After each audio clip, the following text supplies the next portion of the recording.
Hello and welcome back to our channel anime Prem. जैसा कि आप जानते हैं सोलो लेवलिंग का सीजन 2 खत्म हो चुका है और हमने सीजन 2 और सीजन 3 का लिंक डिस्क्रिप्शन में डाल दिया है, आप उसे जरूर चेकआउट करें। और आज हम बात करने वाले हैं एक ऐसी मानवा बेस्ड एनिमे के बारे में जो अब तक का सबसे बेस्ट मानवा है और इसकी स्टोरी लाइंस और फाइट सीन्स तो और भी खतरनाक है। अब तक तो आपको पता चल ही गया होगा कि मैं किस एनिमे के बारे में बात कर रहा हूँ। ये एनिमे और कोई नहीं the beginning after the end है। इसके एपिसोड की शुरुआत में हमें एक सॉर्ड और एक किंग का सीन दिखाया जाता है और हमें बताया जाता है कि वो किंग काफी ज्यादा स्ट्रॉन्ग था और उसके बारे में कुछ ज्यादा डिटेल्स तो नहीं बताई गई है, लेकिन इतना जरूर बताया जाता है कि वो किंग बन चुका है जो कि काफी ज्यादा पावरफुल और स्ट्रॉन्ग है। लेकिन उसके बाद दुनिया में टेक्नोलॉजी काफी ज्यादा एडवांस हो गई थी और वर्ल्ड वार का सिचुएशन आ गया था और फिर काफी सारे एयरक्राफ्ट आते हैं और पूरे शहर पे बम बरसा देते हैं। तभी किंग को ये रियलाइज होता है कि वो काफी ज्यादा स्ट्रॉन्ग हुआ करता था पर अब नहीं है, जिसके थोड़ी देर बाद वो अचानक से बेहोश हो जाता है और उस किंग के अंदर से एक आवाज आती है कि जब तुम्हारा अगला जन्म हो तो तुम रोशनी की ओर जाना।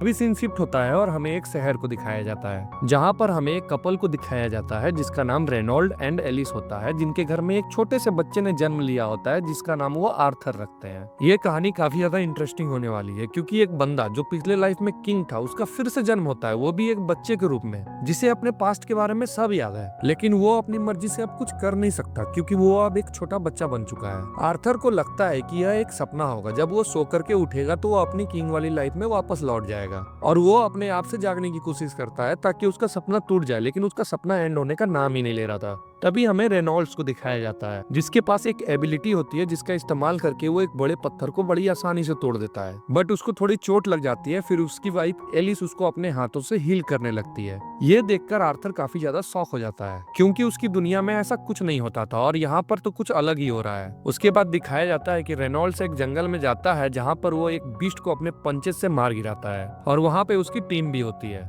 फिर हमें दिखाया जाता है कि रेनॉल्ड्स अपने घर लौट आता है, लेकिन उसके हाथों में बहुत सारा खून लगा हुआ होता है और उसके पास अपने वेपन्स भी होते हैं। तभी आर्थर सोचता है कि इस दुनिया में सभी के पास अपने हथियार हैं और कुछ मैजिकल एबिलिटीज भी, और वो ये भी सोचता है कि जब वो बड़ा होगा तो उसके पास ये सारी चीजें होनी ही चाहिए। तभी एलिस आती है और आर्थर को सुलाने लेके चली जाती है और एलिस उससे बड़े प्यार से सुलाने लगती है। तभी आर्थर अपने पिछले लाइफ को याद करता है जहाँ वो चैन से सो भी नहीं पाता था क्योंकि उसको हमेशा यही टेंशन लगी हुई रहती थी कि उसके ऊपर कहीं से और कभी भी अटैक हो सकता है। और आर्थर सोचता है कि शायद ही उसे उस दुनिया में ऐसी चैन की नींद नसीब हो पाती। कुछ समय बीत जाता है और हमें दिखाया जाता है कि अब आर्थर अपने घुटनों पे चलने लगा है। फिर वो एक मिरर के पास पहुंचता है जहां पर वो अपने आप को पहली बार देख रहा होता है और सोचता है कि मैं तो अभी भी बच्चा ही हूँ, मैं तो बड़ा हुआ ही नहीं। फिर उसकी माँ आती है और उसे सुलाने के लिए लेके चली जाती है, लेकिन आर्थर पर्दे से लटकते हुए बाहर आ जाता है और घर में घूमने लगता है और घूमते घूमते हुआ एक बुक से भरे कमरे में पहुंच जाता है। आर्थर को एक चीज तो शुरू से पता होती है कि नॉलेज ही सबसे बड़ा हथियार है। फिर आर्थर वहां से एक बुक को निकालता है और पढ़ने लगता है जहाँ से उसे इस दुनिया के बारे में सारी इन्फो मिल जाती है। उस बुक को पढ़ते ही उसे पता चलता है कि जिस कॉन्टिनेंट में उसका जन्म हुआ है उस कॉन्टिनेंट का नाम दी कैथ्स में है, जहाँ पर टोटल 3 किंगडम है। पहला है डॉर्फ्स का, दूसरा है एल्व्स का और तीसरा है सेफन किंगडम जहाँ पर उसका जन्म हुआ है। तभी आर्थर एक दूसरा बुक निकालता है और वो बुक था मैजिक का। इस वर्ल्ड में इतना समय बिताने के बाद आर्थर को एक बात तो समझ में आ गई थी कि भले ही यह वर्ल्ड उसके प्रीवियस वर्ल्ड से अंडर डेवलप्ड है, लेकिन यहाँ पर एक फैसिनेटिंग चीज एग्जिस्ट करती है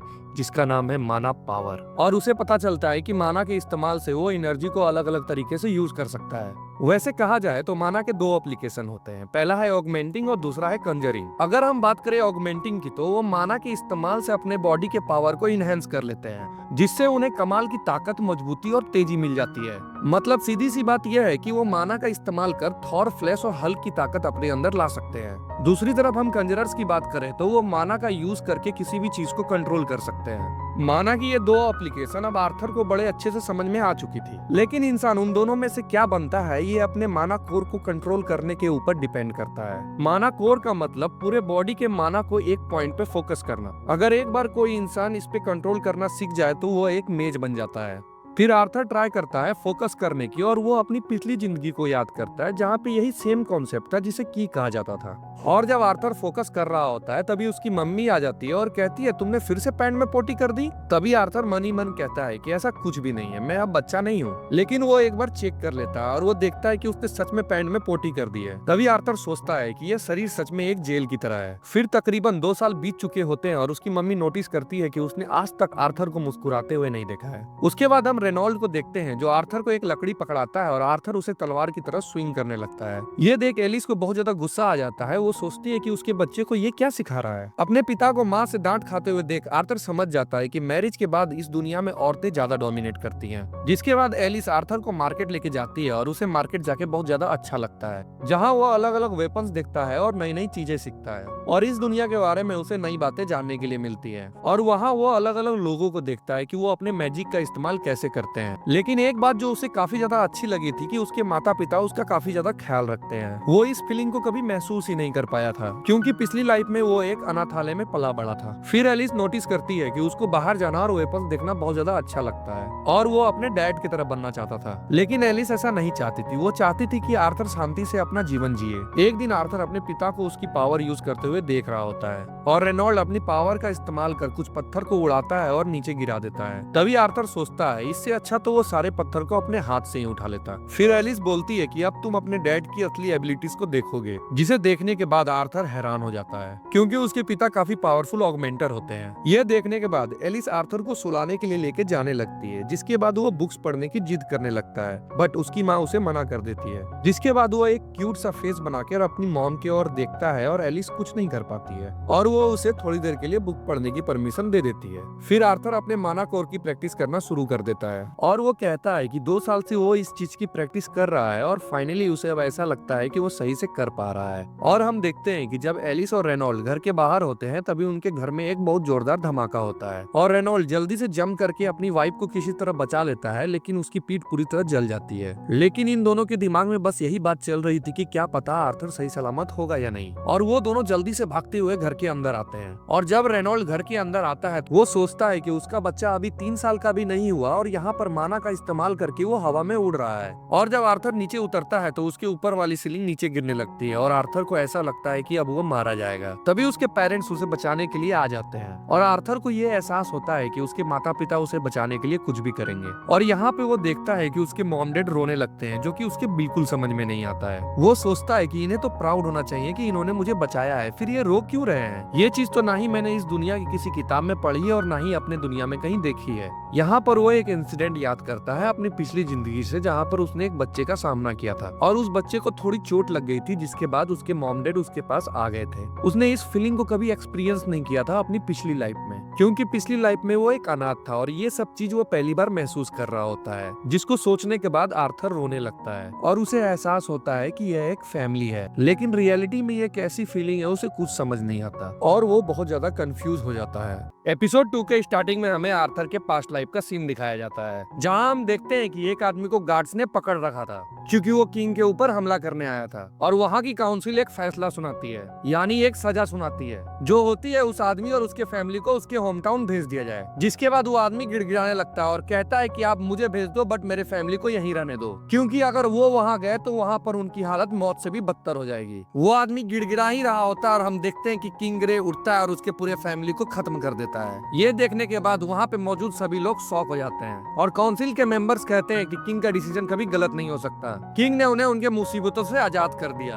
और अब हम प्रेजेंट टाइम का सीन देखते हैं, जहां रेनॉल्ड्स आर्थर को ग्लव दे रहा होता है, लेकिन आर्थर उस ग्लव को नहीं लेता और एक लकड़ी उठा लेता है और वो दोनों अपनी ट्रेनिंग स्टार्ट कर देते हैं। और फिर रेनॉल्ड्स माना को अपने स्टिक के अराउंड कंसंट्रेट कर लेता है, जिसको देखने के बाद आर्थर भी अपने माना को अपने वुडन स्वॉर्ड के अराउंड कंसंट्रेट कर लेता है और दोनों एक दूसरे पे अटैक करते हैं और आर्थर रेनॉल्ड्स की लकड़ी को तोड़ देता है, जिसे देखने के बाद रेनॉल्ड्स को रियलाइज होता है कि आर्थर की ताकत बहुत ज्यादा बढ़ गई है और वो एलिस के पास जाकर कहता है कि अब इसे एक मेंटोर की जरूरत है जो इसे सही से ट्रेन कर पाए। बट एलिस को उसकी ये बात बिल्कुल भी अच्छी नहीं लगती और वो कहती है कि आर्थर तो बस अभी 4 साल का है और तुमने तो कहा था कि तुम इसे ट्रेन करोगे। एलिस आर्थर को अपने से दूर नहीं भेजना चाहती थी। तभी रेनॉल्ड्स एलिस को बताता है कि आर्थर की पावर बहुत ज्यादा बढ़ चुकी है और उसे अब एक प्रोफेशनल ट्रेनर की जरूरत है और उन दोनों के बीच में काफी ज्यादा बहस होने लगती है। तभी एलिस रेनॉल्ड्स से कहती है कि तुम अपने बच्चे के साथ रहना नहीं चाहते, जिसपे रेनॉल्ड्स कहता है कि ऐसी कोई बात नहीं है, बस मैं अपने बच्चे के फ्यूचर के बारे में सोच रहा हूँ। और उन दोनों के झगड़े को देख आर्थर एक सॉल्यूशन निकालता है और वो उनसे कहता है कि क्यों ना हम सब वहाँ जाएं और जब मॉम उनसे मिलेगी तो मॉम की भी चिंता थोड़ी कम हो जाएगी। और आर्थर की इस सजेशन सुनने के बाद वो दोनों सोचते हैं कि हमारा बच्चा कितना स्मार्ट है और हम ही दोनों गधे हैं जो हमेशा झगड़ते रहते हैं। इसके बाद वो दोनों सोचते हैं कि ये काफी कमाल का आइडिया और वो दोनों वहाँ जाने की तैयारी करना शुरू कर देते हैं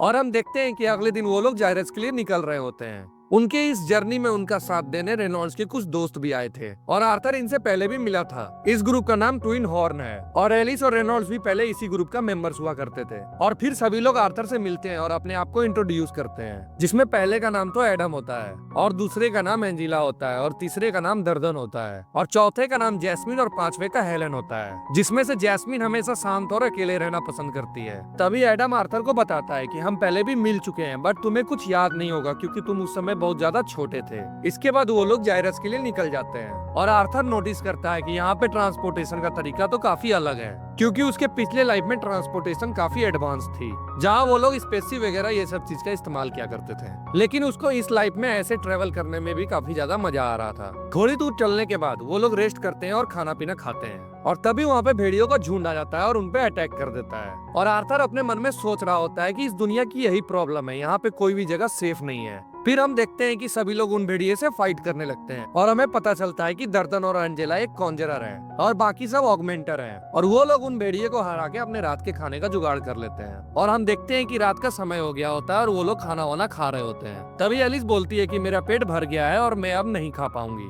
फिर हम देखते हैं कि रेनॉल्ड्स के कंधे पे थोड़ी सी चोट लग गई थी, जिसे देख एलिस बोलती है कि रुको डियर, मैं आ रही हूँ और मैं तुम्हें हील कर दूंगी। और ट्विन हॉर्न के सभी मेंबर उन्हें गार्ड करने लगते हैं और एलिस रेनॉल्ड्स को हील करने लगती है और हमें बताया जाता है कि एलिस एक एमिटर है, जो कि एक बहुत रेयर पावर होती है और इनकी ताकत बहुत कमाल की होती है और इसी वजह से इन्हें छुप के रहना पड़ता है। और यही एक वजह है कि ये लोग शहर से इतने दूर रहते हैं। इसके बाद वो लोग एक फ्रेंडली मैच करने का सोचते हैं एडम और आर्थर के बीच में और एडम भी सीरियसली प्रिपेयर हो जाता है उस फाइट के लिए। और आर्थर अपने मन में सोच रहा होता है कि ये लोग शायद पागल हो गए हैं, मैं तो सिर्फ 4 साल का एक छोटा बच्चा हूँ। और आर्थर भी लड़ने के लिए तैयार हो जाता है और वो अपने माना को अपने स्वॉर्ड और अपने लेग्स के अराउंड फोकस कर लेता है और आर्थर काफी कमाल का अटैक्स कर रहा था, जिसके बाद एडम भी काफी ज्यादा सीरियस हो जाता है और आर्थर को बस एक ही अटैक में हवा में उड़ा देता है, जिसे देख एलिस काफी ज्यादा डर जाती है। लेकिन एंजिला आर्थर को हवा में ही पकड़ लेती है और वो सभी लोग एडम को डांटने लगते हैं और कहते हैं कि एक छोटे बच्चे से ऐसे कौन लड़ता है। जिसके बाद एडम बोलता है कि वो कोई छोटा बच्चा नहीं, एक मॉन्स्टर है, तुम लोग उसे कौन सी ट्रेनिंग दे रहे हो। जिसपे रेनॉल्ड्स बताता है कि मैंने तो इसे कोई ट्रेनिंग नहीं दी है। जिसके बाद जैस्मिन आर्थर के पास जाती है और कहती है कि क्या तुम मुझे ये टेक्निक सिखा सकते हो कि तुमने कैसे उस एनर्जी को अपने पैरों के अराउंड कंसंट्रेट किया।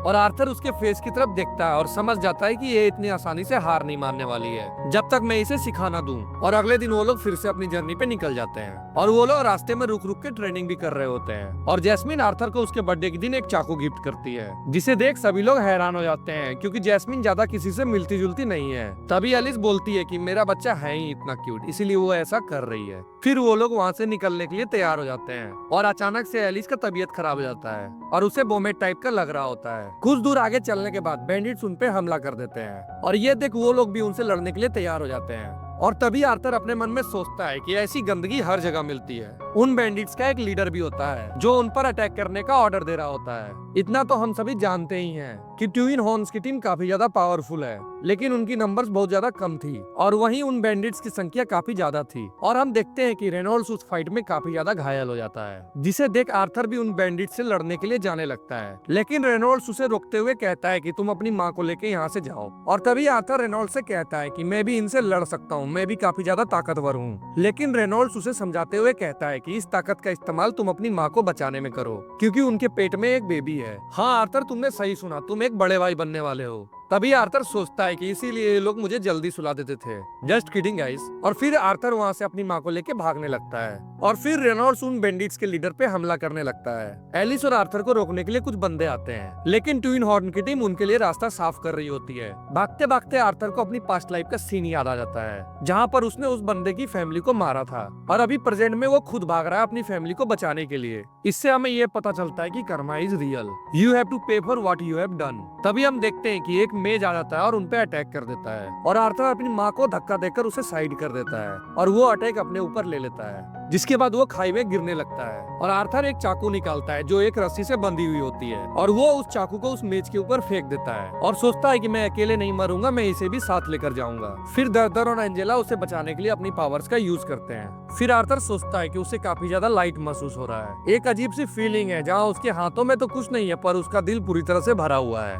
अब उसे ये समझ में आ रहा था कि उस आदमी ने उसका शुक्रिया क्यों किया था जब उसने उसकी फैमिली को मार दिया था और एलिस और रेनॉल्ड्स उसके लिए रोए क्यों थे। जिसके बाद बाद वो सोचता है कि वो हमेशा से एक बड़ा भाई बनना चाहता था। और अगले एपिसोड की स्टार्टिंग में हमें एक सीन दिखाया जाता है जहाँ आर्थर बोल रहा होता है कि मैंने इससे खूबसूरत नजारा आज तक नहीं देखा। तभी एक और दूसरी आवाज उसे जवाब देते हुए कहती है कि सच में क्या? और आर्थर जवाब देते हुए कहता है कि हाँ सच में ये बहुत ही ज्यादा खूबसूरत नजारा है। तभी वो आवाज उससे पूछती है कि क्या कुछ बुरा होने वाला है? तभी आर्थर कहता है कि अगर कुछ नहीं बदला तो जरूर कुछ ना कुछ बुरा होगा। तभी सीन शिफ्ट होता है और हमें एक गुफा का सीन दिखाया जाता है जहाँ पर वो मॉन्स्टर होती है जिसने आर्थर को बचाया था और आर्थर उसे देखकर काफी ज्यादा घबरा रहा था। आर्थर अपने मन में सोच रहा होता है कि ये क्या चीज है और मैं यहाँ कैसे आया, और आर्थर घबराते हुए उस पर हमला कर देता है। बट वो मॉन्स्टर आर्थर को एक ही उंगली से मारकर पीछे फेंक देती है और आर्थर घसीटते और घुलटते हुए पीछे जा गिरता है। तभी वो मॉन्स्टर आर्थर से कहती है कि घबराओ मत, मैं तुम्हारे ही साइड हूँ और अभी तुम्हें बहुत कुछ सीखना है। आर्थर उससे कुछ सवाल करने की कोशिश करता है बट वो मॉन्स्टर उसको इग्नोर करते हुए फल तोड़ने लगती है और बोलती है कि तुम बहुत भूखे होगे,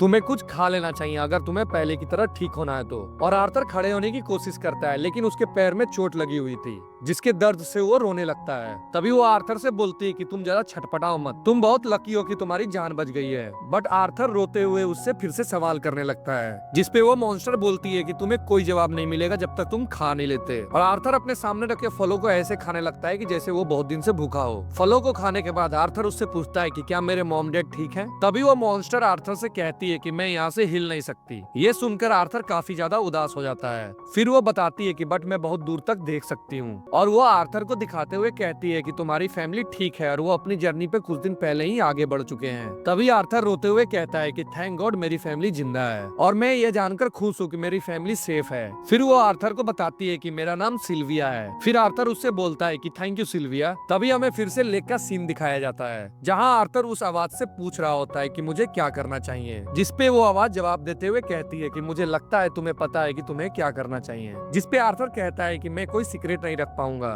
और वो आवाज उससे कहती है कि वेल कोई बात नहीं। काफी दिन बीत जाते हैं और आर्थर के सभी घाव ठीक हो जाते हैं और वो सोचता है कि मुझे अब घर जाना होगा, लेकिन लगता नहीं है कि ये इतनी जल्दी हो पाएगा। और वो हमें बताता है कि सिल्विया के अकॉर्डिंग वो लोग एल्सियर फॉरेस्ट के किनारे पर हैं, जो जगह जंगली जानवरों और बैंडिट से भरा हुआ है। बट सिल्विया के पास कोई तरीका है उस जगह पर घूमने का। अब सिल्विया बोलती है कि मुझे पता है तुम अपने घर जितनी जल्दी हो सके जाना चाहते हो, बट मुझे स्पेस में रास्ता बनाने के लिए बहुत ही ज्यादा तैयारी करनी होगी और तुम समझ ही सकते हो कि इसको करने में कितना ज्यादा समय लगने वाला है। फिर आर्थर एक लकड़ी उठा के अपनी ट्रेनिंग करने लगता है और सोचता है कि सिल्विया अपने बारे में कभी कुछ नहीं बताती। सिल्विया का अपीयरेंस इतना ज्यादा डरावना था जिसे देख आर्थर कई बार डर जाता था और सोचता है कि क्या उसने किसी से फाइट की है, अगर की है तो वो कभी उसके बारे में बताती नहीं है। वो दिखने में ही सिर्फ डरावनी थी लेकिन अंदर से वो काफी नरम दिल की थी। फिर आर्थर अपने मानाकोर की प्रैक्टिस करने लगता है जिसे देख सिल्विया कहती है कि इतनी छोटी सी उम्र में तुमने माना को पा लिया है और बोलती है कि क्या तुम ये कर सकते हो। और वो अपने हाथों के अराउंड माना को कंसंट्रेट करते हुए मैजिक का यूज करके दिखाती है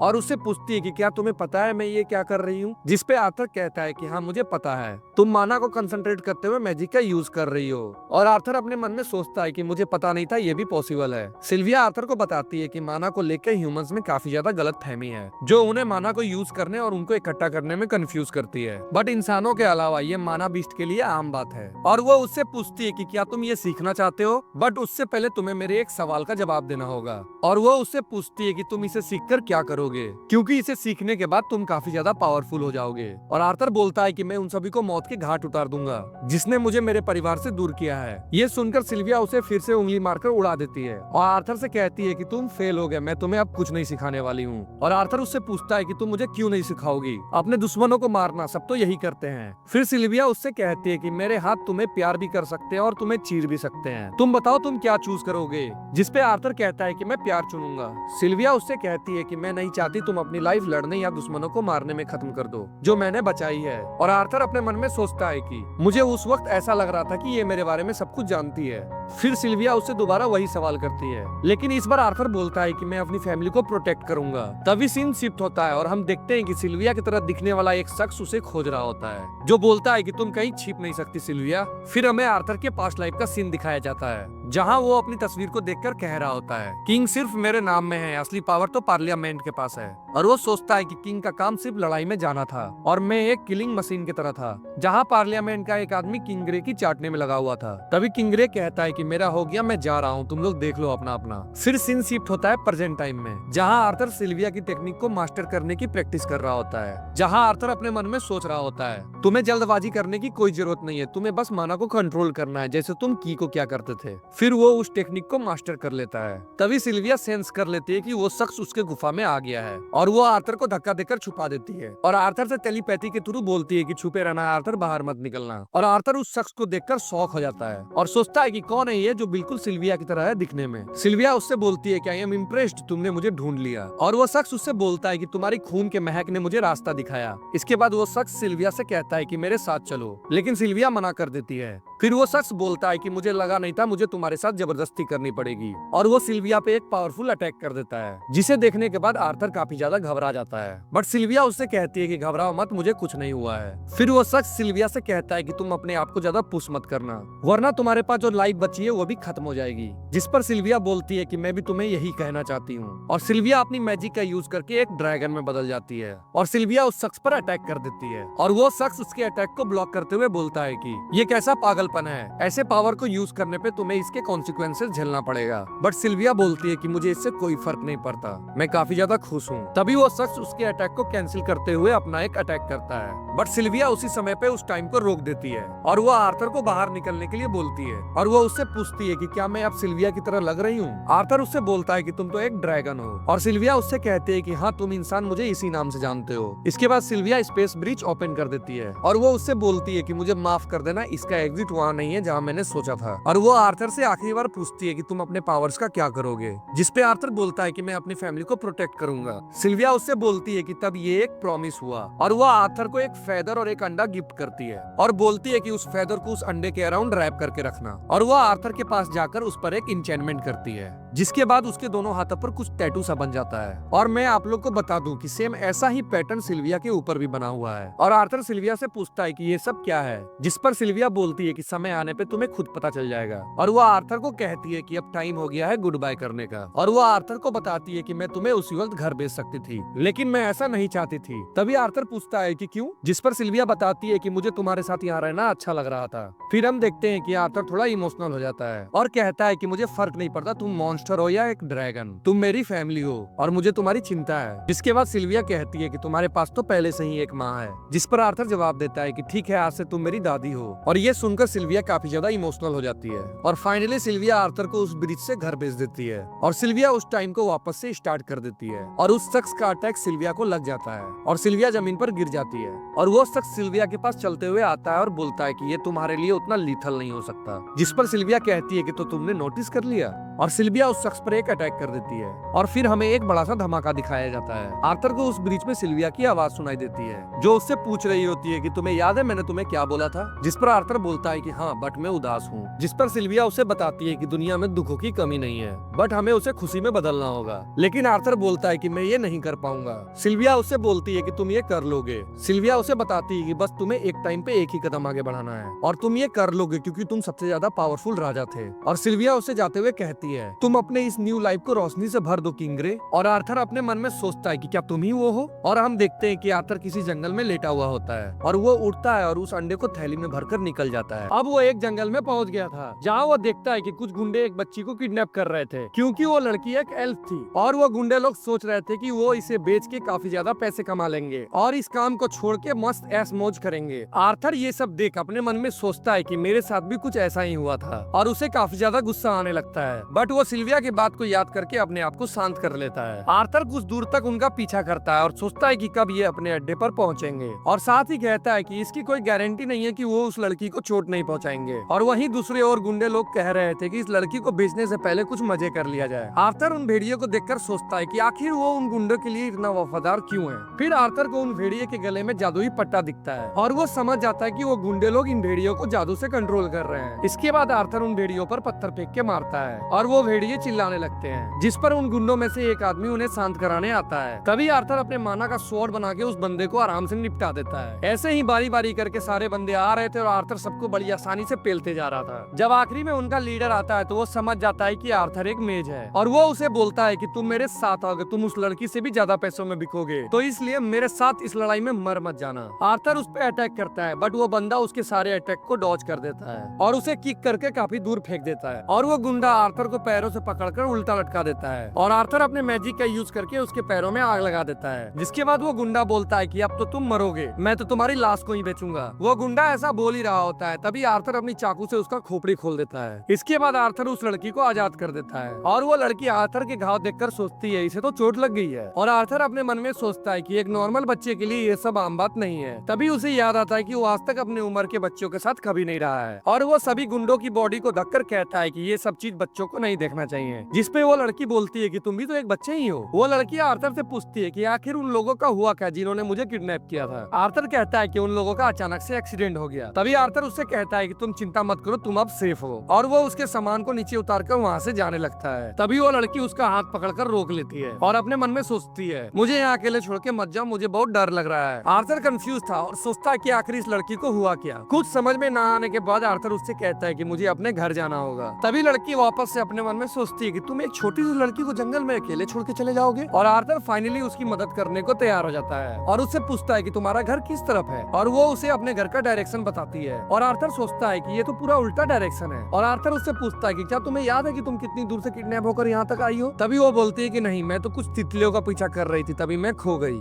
आर्थर अपने मन में सोचता है कि ये तो कोई बात नहीं हुई, शायद एक नॉर्मल बच्चे ऐसे ही बिहेव करते हैं और कहता है कि मुझे जंगली जानवरों को कंट्रोल करना नहीं आता है, इसलिए मैं इन्हें आराम की मौत दे देता हूँ। बट वो एल्फ लड़की कहती है कि इन्हें आजाद कर देना चाहिए और वो उन्हें आजाद कर देती है। इसके बाद सीन शिफ्ट होता है और हम देखते हैं कि अगले दिन की सुबह वो दोनों बैठकर नाश्ता कर रहे थे और आर्थर उससे पूछता है कि तुम्हारा नाम क्या है और वो लड़की अपना नाम बताती है टेशिया। फिर टेशिया आर्थर से उसका नाम पूछती है और आर्थर भी अपना नाम बता देता है और आर्थर उसको कुछ खाने के लिए देता है और कहता है कि तुम जरूर भूखी होगी और अगर तुम भूखी नहीं भी हो तो तुम्हें इसे खा लेना चाहिए। तभी उसे याद आता है कि सिल्विया ने उसे सेम यही बात बोली थी और वो सोचता है कि मैं धीरे धीरे सिल्विया की तरह बनते जा रहा हूँ। तभी टेशिया उस सूप को पीने के बाद कहती है कि ये कैसा अजीब टेस्ट है और आर्थर अपने मन में सोचता है कि मैंने तो कभी खाने को टेस्ट के लिए खाया ही नहीं, मैं तो बस इसे न्यूट्रिशन का एक जरिया समझता हूँ। तभी वो लड़की उस सूप को पीने के बाद कुछ मीठा मांगती है और आर्थर अपने मन में सोचता है कि ये बढ़िया एग्जाम्पल बनेगी बच्चों की बिहेवियर को सीखने का। और टेशिया उससे पूछती है कि तुम इस जंगल में क्या कर रहे हो। तभी आर्थर उसे बताता है कि मैं अपनी फैमिली से अलग हो गया हूँ। आर्थर उससे पूछता है कि एलेनोर कैसा जगह है और वो उसे बताती है कि एलेनोर काफी बढ़िया जगह है, लेकिन मेरे माँ बाप बिजी रहते हैं इसलिए मैं अपने दादा के साथ रहती हूँ। काफी दूर चलने के बाद आर्थर सोचता है कि हम तो काफी दूर आ गए हैं लेकिन एलेनोर का कोई अता पता नहीं है। आर्थर और वो लड़की आगे बढ़ने लगते हैं। तभी आर्थर नोटिस करता है कि वो भेड़िया उसके पीछे पीछे आ रहा है। फिर हम देखते हैं कि रात हो गई होती है और वो दोनों टेंट लगाकर सोने की तैयारी कर रहे होते हैं। तभी आर्थर उस लड़की से कहता है कि तुम अंदर सो जाओ, मैं बाहर पहरेदारी करता हूँ और वो लड़की अंदर चली जाती है और आर्थर उस अंडे को देखकर सोचता है कि सिल्विया क्यों चाहती थी कि मैं अंडे को अपने पास रखूं। तभी वो लड़की अंदर से बाहर आती है और कहती है कि पक्का तुम्हें नहीं सोना है और टेशिया उससे बताती है कि मेरे दादा ने मुझे किसी और मर्द के साथ सोने के लिए मना किया है बट मैं इसे सीक्रेट रखूंगी तो तुम मेरे साथ सो सकते हो। और आर्थर उससे कहता है कि नहीं, मैं ठीक हूँ, मुझे नींद नहीं आ रही है। उस पर टेशिया कहती है कि अगर तुम्हें पहरेदारी ही करना है तो तुम टेंट के अंदर से करो और आर्थर उससे कहता है कि तुम्हें बस भूतों का डर है और कोई बात नहीं है और आर्थर उस टेंट के अंदर चला जाता है। फिर वो दोनों काफी बातें करते हैं और टेशिया बातें करते करते सो जाती है और आर्थर अपने मन में सोचता है कि क्या मेरी एक छोटी बहन होती तो वो ऐसी ही होती। और अगले दिन सुबह वो लोग अपनी जर्नी शुरू कर देते हैं और आर्थर उसकी हरकतों को देखकर सोचता है कि ये लड़की तो कुछ ज्यादा ही मेरे साथ कंफर्टेबल हो रही है। फिर कुछ दूर चलने के बाद आर्थर को अपने मानाकोर के पास कुछ दर्द सा महसूस होने लगा। ये देखकर टेशिया उसके लिए कुछ हर्ब्स लाने चली गई और आर्थर वहीं लेटा लेटा सोच रहा था ये दर्द तो कम ही नहीं हो रहा है। तभी वो भेड़िया वहाँ उसके लिए कुछ खाने के लिए लेकर आया था बट आर्थर को उसे देखकर लगता है कि वो उस पर हमला करने के लिए आया है, लेकिन वो भेड़िया वहाँ उस खाने को रखकर चले जाता है। जिसके बाद टेशिया उसे बताती है कि वो हमें थैंक्स कर रहा था और रात को वो लोग भेड़िए का लाया हुआ मीट को खा रहे होते हैं। तभी टेशिया बताती है कि वो उस जंगल से मशरूम लेकर आई है और जब आर्थर उस मशरूम को खाता है तो उसका पेट खराब हो जाता है। फिर दोनों टेंट के अंदर जाकर सो जाते हैं और अगले दिन सुबह वो लोग अपनी जर्नी को कंटिन्यू करते हैं और टेशिया उससे कहती है कि हम लोग काफी करीब आ चुके हैं तो क्या मैं तुम्हें आर्ट करके बुला सकती हूँ, जैसे एक दोस्त दूसरे दोस्त को कहता है। और आर्थर बोलता है कि ठीक है, जिस पे टेशिया पूछती है कि क्या तुम्हें बस इतना ही कहना है। जिसपे आर्थर बोलता है कि मेरे जैसा छोटा आदमी आपके मुंह से 8 सुनकर तो धन्य हो गया। और टेसिया वहाँ से गुस्सा होकर आगे चली जाती है और कुछ दूर चलने के बाद वो आर्थर को बुलाकर बोलती है कि देखो मुझे कुछ मिल गया है। तभी आर्थर उसके बात को सीरियसली नहीं लेकर कहता है कि क्या तुम्हें बस झाड़ी जंगल दिखा होगा। और जब आर्थर वहाँ पहुँचता है और देखता है तो वो शॉक हो जाता है और सोचता है ये तो एक एलिनोर जाने का गेट है। और जब टेसिया उस गेट के अंदर जाती है तो आर्थर को भी अपने साथ लेकर चली जाती है। और एपिसोड के आखिरी में हम देखते हैं कि वो लोग एलिनोर पहुंच गए और आर्थर जमीन पे लेटा हुआ होता है। तभी एलिनोर के कुछ सैनिक वहाँ पे आते हैं और आर्थर को पकड़ लेते हैं, जहाँ वो रॉयल गार्ड्स उससे कहते हैं कि तुम्हारे जैसा कमीना इंसान हमारे किंगडम में कैसे आ गया। और तभी आर्थर अपने मन में सोचता है कि टेसिया का यहाँ आना तो नॉर्मल था, लेकिन मैं उसकी मासूमियत में आकर यहाँ फंस गया। और वो चिल्लाते हुए टेसिया से मदद मांगता है, लेकिन टेसिया चुपचाप खड़ी होकर सब कुछ देख रही थी। जिसके बाद वो रियलाइज करता है कि ऐसी चिकनी चुपनी बातें करके उसने भी अपने पास्ट लाइफ में कितने लोगों को टपकाया था।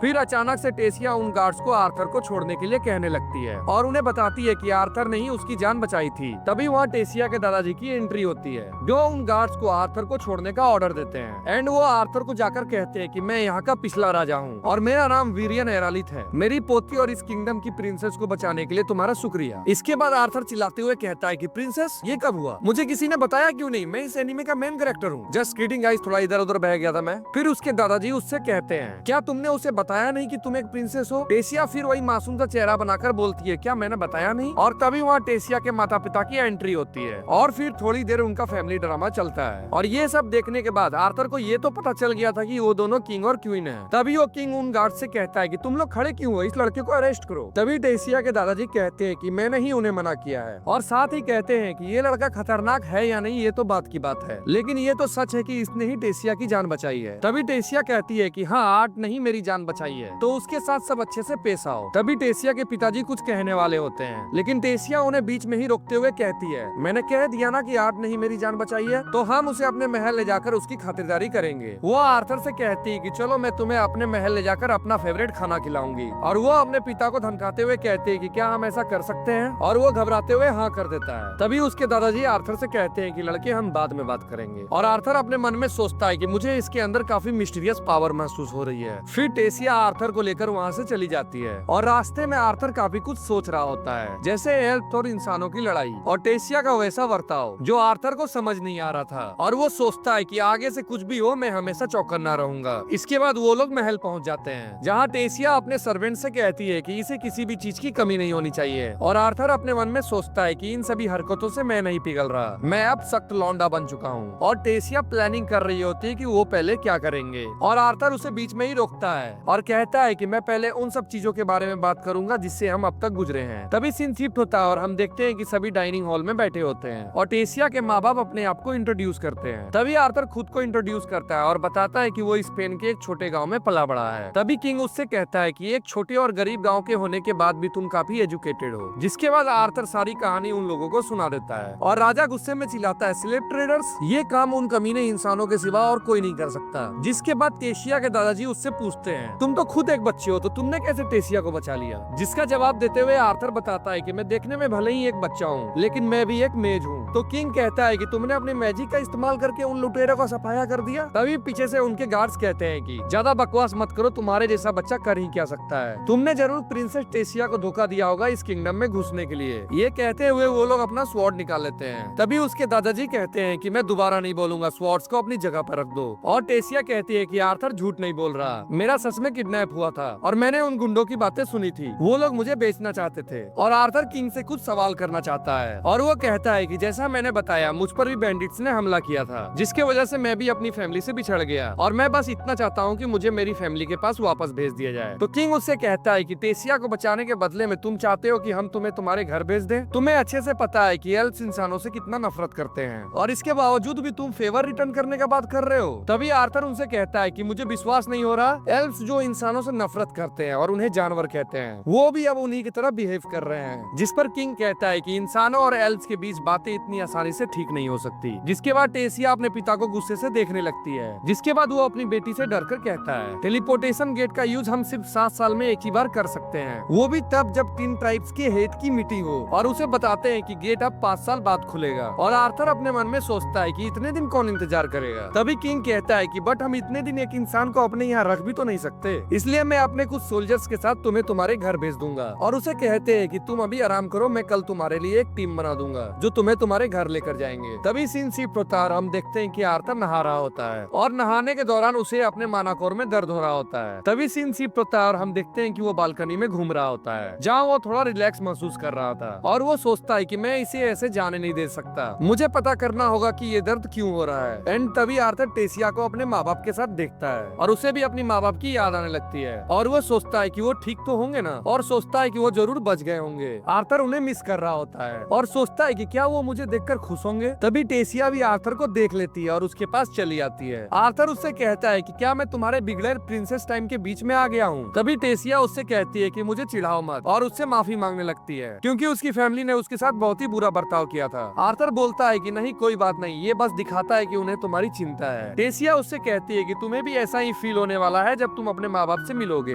बट आर्थर उदास मन से बोलता है कि क्या मेरे माँ बाप मुझे देखकर वाकई खुश होंगे, और वो आर्थर का मुंह पकड़कर बोलने लगते हैं कि हाँ तुम्हारे माँ बाप तुझे देखकर खुश होंगे और वो तुम्हें मिस भी कर रहे होंगे। इसके बाद हम देखते हैं कि एक चमकता हुआ फूल हवा में उड़ रहा होता है। टेसिया उससे कहती है कि मुझे ये फूल बहुत पसंद है। तभी वो सारे फूल वहाँ से उड़ जाते हैं। जिसके बाद आर्थर नोटिस करता है कि किसी ने हमला किया है, लेकिन आर्थर उस हमले को रोक लेता है और वो भागते हुए उस हमले के दिशा में जाता है और वो देखता है कि वो हमला करने वाला और कोई नहीं टेसिया के दादाजी हैं और वो उनसे पूछता है कि कोई अपनी पोती को कैसे मार सकता है। जिसपे उसके दादाजी उससे बोलते हैं कि कोई कैसे उस चीज से किसी को मार सकता है और आर्थर अपने हाथ खोलकर देखता है ये तो वही चमकने वाले फूल हैं। उसके दादाजी उससे कहते हैं कि तुमने उस अटैक को ब्लॉक करने के साथ साथ वापस से हमला भी किया, इसका यही मतलब है कि तुमने सच में उन गुंडों से लड़ाई की थी। आर्थर उनसे पूछता है कि आपने मेरा टेस्ट लेने के लिए ऐसी नीच हरकत की। तभी उसके दादाजी कहते हैं मेरा काफी टाइम बाद ऐसे इंटरेस्टिंग बंदे से पाला पड़ा है, और वो आर्थर को एक स्वॉर्ड देते हैं। जिसके बाद वो दोनों एक दूसरे की ताकत को आजमाने के लिए तैयार हो जाते हैं। आर्थर उन पे अटैक कर रहा था पर वो आर्थर के सारे अटैक को डॉज करते रहते हैं और आर्थर अपने माना का यूज करके अपनी स्पीड को बढ़ाने की कोशिश करता है ताकि वो उन पे अटैक कर सके। तभी दादाजी अपने अटैक से आर्थर के स्वॉर्ड को तोड़ देते हैं जिसका एक टुकड़ा उड़ते हुए टेसिया की ओर जाने लगता है। बट आर्थर टेसिया को उस टुकड़े से बची हुई स्वॉर्ड मारकर बचा लेता है। अब आर्थर दादाजी पे मैजिक से हमला करता है और दोनों अपने मैजिक का यूज करते हैं, बट दादाजी अपने मैजिक से आर्थर को रिपेल कर देते हैं। जिसके बाद आर्थर थोड़ी दूर फेंका जाता है बट वो उछल कर दादाजी के सर पर एक सक्सेसफुल अटैक लैंड कर देता है। दादाजी कहते हैं कि मुझे विश्वास नहीं हो रहा तुमने मुझ पर एक सक्सेसफुल अटैक लैंड कर दिया। राउंड 1 खत्म हुआ, अब बारी है राउंड 2 की। जो सुनने के बाद टेसिया दादाजी के कान में चुट्टी काट लेती है और कहती है कि आर्थर के साथ अपनी पूरी ताकत का इस्तेमाल मत करो। जिसपे दादाजी कहते हैं कि अगर मैं ऐसा करूं तो आर्थर मुझ पर भारी पड़ जाएगा। तभी आर्थर कहता है कि ये मेरा सम्मान है कि आप मुझे ओवर एस्टिमेट कर रहे हैं। फिर दादाजी कहते हैं कि अगर तुम्हें ऐसा लगता है तो तुम्हें मेरा शिष्य बन जाना चाहिए। आर्थर उनसे पूछता है कि क्या आप सच बोल रहे हो। जिसपे दादाजी बोलते हैं कि क्या मैं तुम्हें मजाक करने वाला लगता हूँ। जिसपे आर्थर कहता है कि नहीं नहीं, मुझे अपने पेरेंट्स को अभी तक बताने का मौका भी नहीं मिला।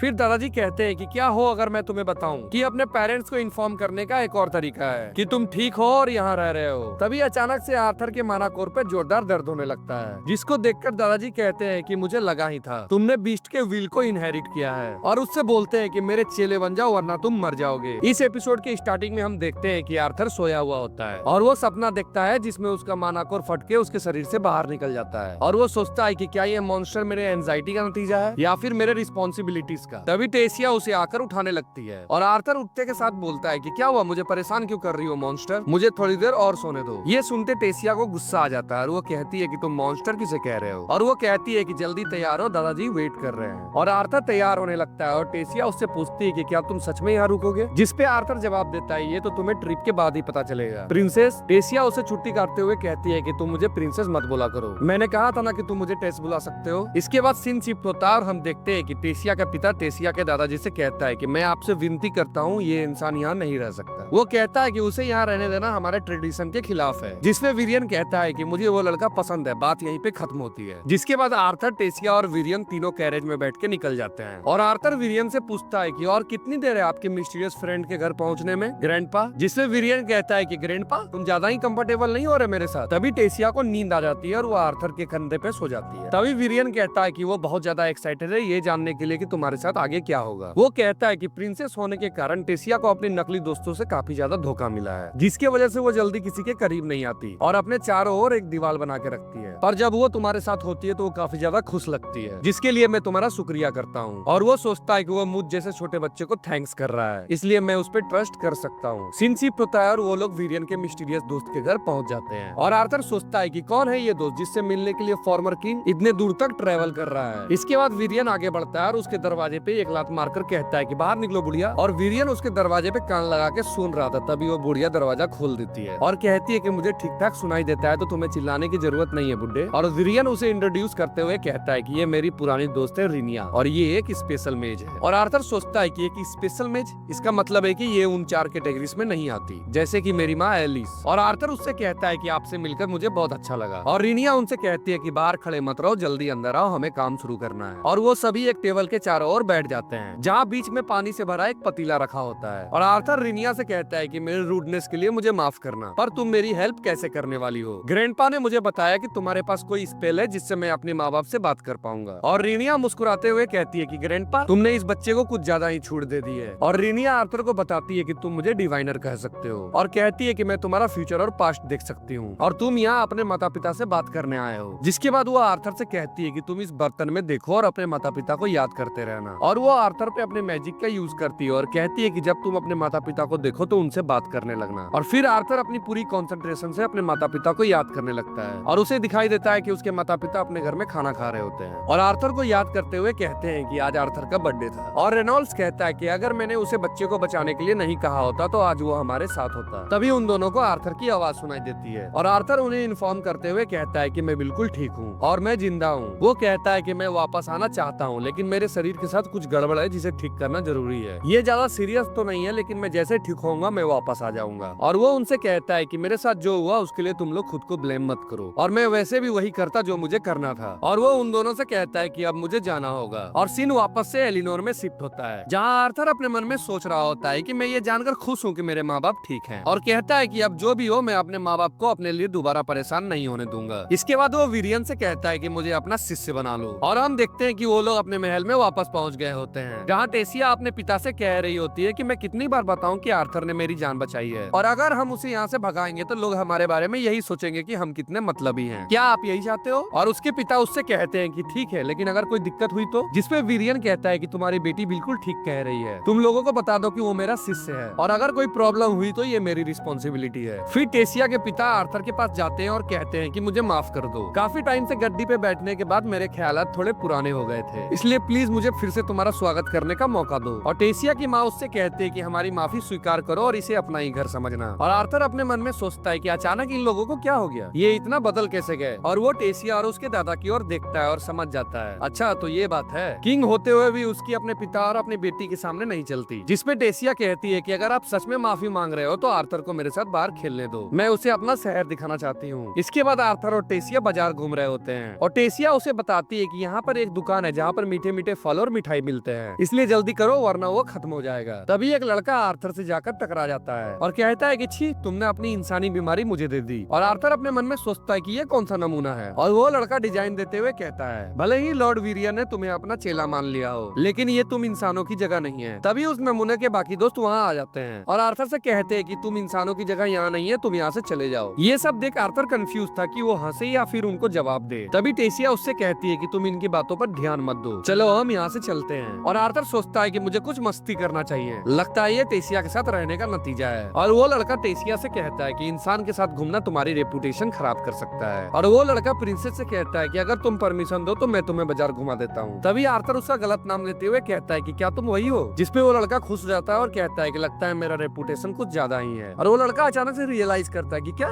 तुमने मेरा नाम क्या लिया? और वो लड़का आर्थर से कहता है कि मेरा नाम इफ्सार है। और आर्थर माफी मांगते हुए कहता है कि ओहो मुझे माफ कर देना, मुझे पता नहीं था कि मैं इतने महान हस्ती के सामने खड़ा हूँ। फिर आर्थर कहता है कि अच्छा ठीक है अब हम चलते हैं। और वो लड़का उसे कहता है कि रुक जाओ, तुम्हें क्या लगा मुझे तुम्हारा सरकाज़म समझ में नहीं आएगा? फिर वो उसे डुएल के लिए चैलेंज कर देता है। तभी टेसिया उससे कहती है कि तुम्हारा दिमाग तो ठीक है, तुम लॉर्ड वीरियन के चेले को चैलेंज कर रहे हो। तभी वो लड़का प्रिंसेस से कहता है कि मेरे पिता ने मुझे समझाया था कि अगर प्राइड पे बात आ जाए तो हमें लड़ना चाहिए। और वो आर्थर से पूछता है कि क्या तुम लड़ने के लिए तैयार हो या फिर तुम दुम दबाकर यहाँ से भागने वाले हो। ये सुनने के बाद आर्थर उसके चैलेंज को एक्सेप्ट कर लेता है और फाइट स्टार्ट होते ही आर्थर उसे एक पंच मार के खत्म कर देता है और कहता है ये तो शुरू होने से पहले ही खत्म हो गया। और आर्थर अपने मन में सोचता है कि जैसे जैसे टाइम बीत रहा है मैं टेसिया के कुछ ज्यादा ही करीब आता जा रहा हूँ। फिर हम देखते हैं कि वो दोनों एक जगह पे खड़े होते हैं जहाँ टेसिया आर्थर से पूछती है कि कल से तुम्हारा ट्रेनिंग स्टार्ट होने वाला है। और आर्थर उससे कहता है कि हाँ मुझे पता है। और वो अपने मन में सोचने लगता है कि कैसे लॉर्ड वीरियन ने उससे कहा था कि उसकी ट्रेनिंग बहुत हार्ड होने वाली है। ये बता बताने के बाद विरियन उससे पूछता है कि क्या तुम अभी भी मेरा चेला बनना चाहते हो, और आर्थर हाँ बोल देता है। और वो टेसिया से कहता है कि हाँ, मैं कल के ट्रेनिंग के लिए बहुत ज्यादा एक्साइटेड हूँ, क्योंकि यहाँ पहुंचने के लिए मैंने बहुत ज्यादा मेहनत की और काफी लड़ाइयाँ लड़ी है, और यहाँ से मैं अपना फ्यूचर खुद डिसाइड करने वाला हूँ। और टेसिया भी उससे कहती है कि मैं भी बहुत ज्यादा मेहनत करूंगी, जिस पर आर्थर कहता है कि तुम्हें क्यों मेहनत करना है, और टेसिया उसे बताती है कि मैं मेहनत इसलिए करूंगी कि मैं कभी तुमसे हारू ना। और बहुत समय बीत गया होता है और हम देखते हैं कि आर्थर और टेसिया बड़े हो गए होते हैं, और टेसिया आर्थर को उठा रही होती है, बट आर्थर नहीं उठता, और टेसिया अपने माना का यूज करके आर्थर के पैर को दबा देती है, जिसपे आर्थर चिल्लाते हुए उठ जाता है और कहता है कि क्या तुम मुझे आराम से नहीं उठा सकती। एपिसोड की स्टार्टिंग में हम देखते हैं कि किंग और क्वीन कहीं जा रहे थे, और आर्थर टेसिया से पूछता है कि वो लोग कहाँ जा रहे हैं, जिसपे टेसिया बताती है कि वो लोग एक मीटिंग को अटेंड करने जा रहे हैं, जहाँ पर उन दोनों का होना बहुत ही जरूरी है। तभी टेसिया आर्थर को एक सैंडविच देते हुए कहती है, इसे अच्छे से खाओ, तुम बहुत खुशनसीब हो कि तुम्हारे लिए इतनी सुंदर लड़की खाना बना रही है। और आर्थर उसे खाकर बोलता है बहुत सुंदर, जिसे सुन टेसिया को गुस्सा आ जाता है और वो दोनों लड़ने लगते, और लड़ते लड़ते वो लोग टेसिया के दादाजी के पास ट्रेनिंग करने पहुंच जाते हैं। उन दोनों को लड़ता देख दादाजी बोलते हैं कि लगता है तुम दोनों का वार्म अप पहले ही हो चुका है, तो चलो अब हम डायरेक्ट ट्रेनिंग शुरू करते हैं। और ट्रेनिंग के दौरान आर्थर टेसिया को चिढ़ा रहा था, और दादाजी सोचते हैं कि अब मैं इन्हें अगले पड़ाव के लिए तैयार कर सकता हूँ। अब हम देखते हैं कि टेसिया के दादाजी आर्थर को मैजिक के बारे में बता रहे होते हैं, और कहते हैं कि जब तुम अपने माना को स्टेबलाइज कर लोगे तब तुम उन 4 एलिमेंट्स में से किसी एक एलिमेंट में महारत हासिल कर सकते हो। और मैं आप सभी को बता दूं कि वो 4 एलिमेंट है fire, water, wind and earth, और साथ ही बताते हैं कि तुम कौन सा एलिमेंट सीखोगे ये तुम्हारे कम्युनिटी पे डिपेंड करता है। जैसे हम एल्फ्स विंड एलिमेंट को यूज करते हैं और बाकी सब अर्थ एंड वाटर एलिमेंट में बेहतर हैं, और अगर हम डॉग्स की बात करें तो वो अर्थ और फायर एलिमेंट में बेहतर हैं। पर इंसानों की बात की जाए तो वो सभी तरह के एलिमेंट्स को काबू कर सकते हैं, जो सुन आर्थर शॉक हो जाता है। जिसके बाद वो उसे बताते हैं कि हर एक एलिमेंट्स के अपने कुछ पावर्स होते हैं, और एक इंसान एक ही एलिमेंट को यूज कर सकता है, लेकिन कोई इंसान ऐसा भी पैदा होता है जो चाहे तो उन सभी एलिमेंट्स को कंट्रोल कर सकता है। तभी टेसिया अपने दादा से पूछती है कि आर्थर मेरे तरह मैजिक का इस्तेमाल करके अपनी बॉडी को ट्रेन क्यों नहीं करता है, जिसपे उसके दादाजी उसे बताते हैं कि आर्थर बहुत ही ज्यादा कमजोर है, और वो आर्थर को बताते हैं कि तुम्हारे अंदर जो बीस्ट का व्हील है वो तुम्हारी माना और तुम्हारे बॉडी के बीच के बैलेंस को खराब कर सकता है, जिसके वजह से ही तुम्हें दर्द होता है, और उसे कहते हैं कि हमें तुम्हारी माना और तुम्हारी बॉडी को एक साथ लाना होगा। और टेसिया आर्थर से पूछती है कि क्या तुम्हें अब भी दर्द जो मैंने तुम्हें मारा था, और आर्थर कहता है कि हाँ, जैसा तुमने मारा था दर्द तो करेगा ही। तभी हम एक पास्ट का सीन देखते हैं जब टेसिया ने अपने माना को अवेकन किया था, और हमें बताया जाता है कि कोई एल्फ अगर अपने माना को 10 साल में अवेकन कर लेता है तो ऐसा कहते हैं कि उसके अंदर काफी पोटेंशियल होगा। पर टेसिया ने तो 9 साल की उम्र में ही अपने माना को अवेकन कर लिया था, और तब से वो मेरे साथ लड़ना सीख रही है। तभी सीन प्रेजेंट टाइम में शिफ्ट होता है, जहाँ दादाजी आर्थर से कहते हैं कि ये सही टाइम है तुम्हारे अंदर के बीस्ट व्हील को अवेकन करने का, और कहते हैं कि अगर हम सक्सेसफुल हो गए तो तुम्हें दर्द नहीं होगा और तुम एक बीस्ट टेमर बन जाओगे। जिसके बाद दादाजी आर्थर के सीने पे हाथ रखते हैं और उससे कहते हैं कि अब मैं तुम्हारे मानाकोर में स्पार्क करने वाला हूँ, जिसे सुन टेसिया घबराती है और उनसे कहती है क्या आर्थर ठीक तो रहेगा ना, और दादाजी उसे बताते हैं कि हाँ वो ठीक रहेगा, उसे बस थोड़ी सी गर्मी लगेगी। जिसके बाद वो आर्थर के सीने पे मैजिक से स्पार्क कर देते हैं, जिसकी वजह से आर्थर को बहुत ही ज्यादा दर्द होता है, और फाइनली उसका मानाकोर अवेकन हो जाता है, जिसके इम्पैक्ट से दादाजी और टेसिया दोनों दूर फेंका जाते हैं और आर्थर बेहोश हो जाता है। और फिर सीन शिफ्ट होता है और हम देखते हैं कि आर्थर महल में आराम कर रहा होता है, जहाँ दादाजी आर्थर से पूछते हैं कि क्या तुम अपने बीस्ट व्हील के बारे में कुछ जानते हो, जिसपे आर्थर बताता है कि हाँ वो एक ड्रैगन है। जिसे सुनने के बाद दादाजी की हालत खराब हो जाती है और वो उससे कहते हैं कि बाहर किसी को ये बताना मत, और आर्थर दादाजी को उसकी केयर करने के लिए थैंक्स बोलता है, और वो उसको बताते हैं कि प्लान में थोड़ा सा चेंजेस है और अब तुम महज 4 ही महीने में अपने घर वापस चले जाओगे। और आर्थर उनसे पूछता है कि ऐसा क्यों, मैंने तो सोचा था कि मेरे पास अभी पूरे 2 साल है। जिसपे वो बताते हैं कि एक कल्चरल एक्सचेंज होने वाला है जिसमें तीनों किंगडम के यूथ को भेजा जाता है, और यही वो टाइम है जब जायरस सिटी का गेट खुला हुआ रहेगा। तभी आर्थर याद करता है कि अच्छा तो उस वक्त यही बातें हो रही थी, और आर्थर का ऐसा चेहरा देख दादाजी उससे पूछते हैं कि क्या हुआ, तुम अपने माता पिता से मिलना नहीं चाहते। आर्थर बोलता है कि नहीं ऐसा नहीं है। फिर दादाजी उससे बोलते हैं कि तुम सो जाओ, कल से तुम्हारी ट्रेनिंग और भी हार्ड होने वाली है, और वो वहाँ से जाने लगते हैं। तभी आर्थर पूछता है कि क्या टेसिया को पता है इस बारे में, और दादाजी बताते हैं कि हाँ उसे अब तक तो इस न्यूज के बारे में पता चल ही गया होगा। रात का टाइम हो गया था और आर्थर अपने बेड पे लेटा लेटा सोच रहा था कि मेरे पास अब तो बस 4 ही महीने बचे हैं। तभी उसे उस अंडे की फूटने की आवाज सुनाई देती है और उसमें से एक छोटा बेबी ड्रैगन निकलता है, जो आर्थर को काफी ज्यादा प्यारा लगता है और वो उसे हाथ में पकड़ लेता है। फिर वो बेबी ड्रैगन अजीब अजीब हरकतें कर रहा था और थोड़ी देर बाद वो आर्थर के हाथ पर काट लेता है, जिससे आर्थर के हाथ पर एक सील बन जाता है। तभी आर्थर नोटिस करता है कि कोई उसे बुला रहा है और वो इधर उधर देखने लगता है। तभी वो नोटिस करता है कि वो बेबी ड्रैगन उससे मन ही मन में बात कर रहा होता है। और आर्थर उस बेबी ड्रैगन से बोलता है कि मुझे पापा बोलो। और आर्थर उसका नाम सिल्वी रखता है उसकी माँ सिल्विया के ऊपर। और अगले दिन की सुबह टेसिया आर्थर को उठाने आती है और वो देखती है कि एक छोटा सा बेबी ड्रैगन उसके बगल में सोया हुआ है और वो उसे उठा लेती है और बोलती है कि ये कितना प्यारा है, जिसकी वजह से आर्थर का नींद खुल जाता है। फिर सीन शिफ्ट होता है और हम देखते हैं कि वो लोग ट्रेनिंग करने जा रहे हैं, जहाँ टेसिया सिल्वी को बार बार अपने पास बुला रही होती है। और दादाजी भी उसके बेबी ड्रैगन को देखकर हैरान थे और कहते हैं कि मैं जल्दी ही मर जाऊंगा ऐसे सदमे से। और दादाजी उससे पूछते हैं कि अच्छा ये उस अंडे से निकला है। और आर्थर बोलता है कि पर मैं इसे दुनिया के सामने कैसे लेके जाऊंगा। और बोलते हैं कि सबको यही बताना कि ये एक माना बीस्ट है, क्योंकि वैसे भी कोई इस बात पे भरोसा नहीं करेगा कि ये ड्रैगन का बच्चा है। फिर वो उसे आखिरी ट्रेनिंग के बारे में बताते हैं और कहते हैं कि क्योंकि तुमने अपने बीस्ट व्हील को अवेकन कर लिया है तो तुम्हें अपने बीस्ट कोर और अपने माना कोर को एक ही साथ ट्रेन करना होगा। और साथ ही कहते हैं कि फाइट से बढ़िया तरीका और क्या हो सकता है ट्रेनिंग करने का। और दादाजी अपने पूरे पावर का यूज करने लगते हैं, जिसे देखकर आर्थर घबरा जाता है, क्योंकि दादाजी बहुत ही ज्यादा फास्ट थे और वो इतना फास्ट थे कि आर्थर उन्हें सेंस भी नहीं कर पा रहा था। और थोड़ी ही देर में आर्थर हार मान लेता है और कहता है कि आपके उस अपीयरेंस ने मुझे डरा ही दिया था। और दादाजी उसे बताते हैं कि शैडो पेंटर हवा और आवाज को बहुत ही इजीली कंट्रोल कर सकता है, जो कि एक बहुत ही अव्वल दर्जे का मैजिक है। और बोलते हैं कि ऐसा नहीं है कि इसकी कोई कमजोरी नहीं है, इसको यूज करने के बाद मेरी सारी एनर्जी खत्म हो जाती है। फिर वो आर्थर को बोलते हैं कि मैंने तुम्हें काफी बुली कर लिया, अब हम अपने एक्चुअल प्रैक्टिस को शुरू करते हैं। काफी दिन बीत जाते हैं और आर्थर अपने बीस्ट व्हील को मास्टर करने वाला था और उसके सीने के पास का दर्द भी कम होने लगा था। और वो सोचता है कि ऐसा शायद इसलिए हो रहा था क्योंकि मैं अपने बीस्ट के पावर को यूज कर रहा था। और काफी दिनों के ट्रेनिंग के बाद वो अब शैडो पेंथर को टक्कर देने लगा था। फिर हम मार्केट का सीन देखते हैं जहाँ आर्थर और टेसिया घूम रहे थे। तभी एक लड़का उनसे आकर टकरा जाता है और कहता है ये तो वही इंसानी लड़का आर्थर है। बट आर्थर को कुछ याद नहीं आता और वो कहता है कौन हो तुम। और वो उसे बताता है कि मैं वही लड़का हूँ जिसके चैलेंज को तुमने इग्नोर किया था और अपनी एक घिनौनी चाल का इस्तेमाल करके मुझे हरा दिया था। तो आज मैं तुम्हें फिर से डुएल के लिए चैलेंज करता हूँ, इसके बाद तुम्हें याद आ जाएगा कि मैं कौन हूँ। फिर हम देखते हैं कि वो लड़का फिर से पीटकर जमीन पे गिरा हुआ होता है और उसके दोस्त सब बोल रहे थे ये तो काफी जल्दी खत्म हो गया। और टेसिया बताती है कि ये वही फेरिथ है और आर्थर उसे उठाने के लिए चले जाता है और फिर उन दोनों के बीच में दोस्ती हो जाती है। तभी फेरिथ की दोस्त आर्थर से कहती है कि ये तो तुमसे दोस्ती ही करना चाहता था और क्योंकि तुम अब इसके दोस्त हो तो तुम इसे फेफे बुला सकते हो। और आर्थर उससे पूछता है कि क्या तुम कल्चरल एक्सचेंज में पार्टिसिपेट कर रहे हो। और वो लड़का बड़ी बड़ी फेंकने के चक्कर में बोलता है कि हाँ हम लोगों को एम्बेसडर के तौर पे चुना गया है। तभी उसका दोस्त बोलता है कि सभी बच्चे जिसका सोशल स्टेटस हाई है वो लोग जा रहे हैं। जो सुन आर्थर टेसिया से पूछता है कि क्या तुम भी जा रही हो। तभी टेसिया के जगह फेफे जवाब देता है और कहता है कि हमारी कमजोर प्रिंसेस फिर से जाकर खो जाएगी। और टेसिया को ये सुनकर काफी ज्यादा गुस्सा आ जाता है और कहती है कि कमजोर, और वो जाकर उसे एक पंच मारकर उड़ा देती है। फिर आर्थर उसे वहाँ से लेकर भाग जाता है और कहता है कि तुम एक प्रिंसेस की तरह सोचो, तुम अपनी सब्जेक्ट को ऐसे मार नहीं सकती हो। तभी टेसिया उससे कहती है कि तुम मेरे बाप की तरह ज्ञान क्यों दे रहे हो, और उसे ओल्ड मैन बोल के वहाँ से भाग जाती है। और रात का सीन होता है और हम देखते हैं कि टेसिया अपने रूम में बैठकर रो रही होती है। तभी आर्थर खिड़की पे आता है और उसे जंगलों में लेकर चला जाता है। तभी टेसिया बोलती है हमें तो यहाँ आना मना है। और आर्थर बोलता है कि कुछ नहीं होगा, अगर कोई किडनैपर्स आए तो हम यहाँ से भाग जाएंगे। और आर्थर टेसिया को वही 3 लोमड़ी दिखाता है, जिसे देख टेसिया कहती है कि ये लोग काफी खुश लग रहे हैं। और फिर हम लोग देखते हैं कि वो लोग एक जगह पे आग लगाकर बैठे होते हैं और टेसिया को बार बार नींद लग रहा होता है। और आर्थर उससे कहता है कि अगर तुम्हें नींद आ रही है तो तुम सो जाओ। तभी टेसिया बोलती है कि नहीं मुझे नींद नहीं लग रहा, बस मुझे थोड़ी ठंडी लग रही है। और वो लकड़ियों को आग में फेंकने लगती है। फिर टेसिया को नींद आ जाता है और जब वो नींद से उठती है तो वो एक पेड़ को देखकर डर जाती है। उसे लगता है कि वो कोई एक भूत है। और फिर आर्थर उससे कहता है कि तुम्हें अभी भी भूत से डर लगता है। और टेसिया उससे पूछती है कि इंसानी किंगडम कैसा है, जिसपे आर्थर बोलता है कि मुझे क्या पता, मैं तो वहाँ कभी रहा ही नहीं। फिर सीन शिफ्ट होता है अगले दिन में, जब आर्थर जाने के लिए तैयार था, जहाँ दादाजी आर्थर को एक कॉम्पास देते हैं और कहते हैं कि इससे तुम कभी भी अपना रास्ता नहीं भूलोगे और तुम जब चाहो एलेनोर में आ सकते हो। इस कंपास में उसका डायरेक्शन मार्क किया हुआ है। और दादाजी आर्थर के कानों में कहते हैं कि रात को ज्यादा देर तक बाहर मत रहा करो। जिसके बाद आर्थर पूछता है कि टेसिया कहाँ है, बट उसे वो कहीं नहीं दिखती है। तभी गेट खुल जाता है और आर्थर वहाँ से जाने वाला होता है और पीछे से टेसिया आवाज देते हुए भागते आती है और वो टकरा के गिर जाती है। और आर्थर भी उसके पास भागते हुए जाता है और उसे उठाकर गले लगा लेता है और कहता है कि मैं तुम्हें मिस करूंगा टेसिया। और एपिसोड के एंड में हम देखते हैं आर्थर जायरस पहुंच गया था और वो अपने माता पिता से मिलने के लिए अपने घर जाता है और वो अपने घर के पास पहुंचकर उसके गेट को नॉक करता है। तभी एक छोटी सी बच्ची गेट खोलती है और उसके माँ बाप पीछे से भागते हुए आते हैं और आर्थर उन्हें देखकर बोलता है कि मम्मी डैडी मैं वापस आ गया। और इसी के साथ हमारा ये एपिसोड यहीं पे खत्म होता है। तो अगर आपको हमारी ये वीडियो पसंद आई तो इसे लाइक करें, शेयर करें और हमारे चैनल को सब्सक्राइब करना ना भूलें।